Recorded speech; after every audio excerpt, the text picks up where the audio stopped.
Assalamu alaikum YouTube көрүүчүлөр, достор. Акчасы жеңил, арзан ушул өспүрүм сатууга чыкты, достор.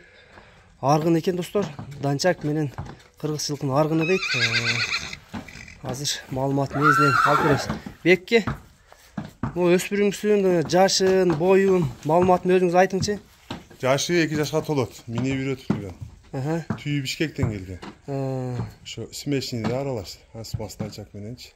Бул мингиби? Минги уже үйрөтүп, ден соолуктары жакшы. Пулу деле жөнүндө кылып беребиз. Пулун деле сразу айтып коюңчу, канча кылабыз? 78 000 кем кылып. 78 000 кем бар.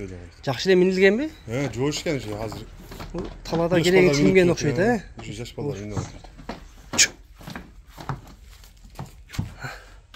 Калак баштын формаларын карагыла, достор. Маалымат негизинен таказ бар экен алдында. Алдында таказ бар. 78 000 кем бар экен, достор. Баазын уктуңар. Бою канча дедиңиз, Бекке? Бою 45тен өйдө эле ченебедик ушуну. Бою 1.45тен өйдө дейт. Минги экен, үйрөтүптүр, достор. Аргын жылкы экен. Данчак менен кыргызчын жылкынын аргыны экен, достор. Ден соолук ичип жешине жооп экен. Баазы да жөндө коюлду. Номерлери астына жазып калтырабыз, достор. Жеткирүүлөр буйруза болот экен. Ал жагын телефон аркылуу сүйлөшө бересиң, достор. Бүгүнкү сатуудагы тай ушул аргын жылкы болду, достор.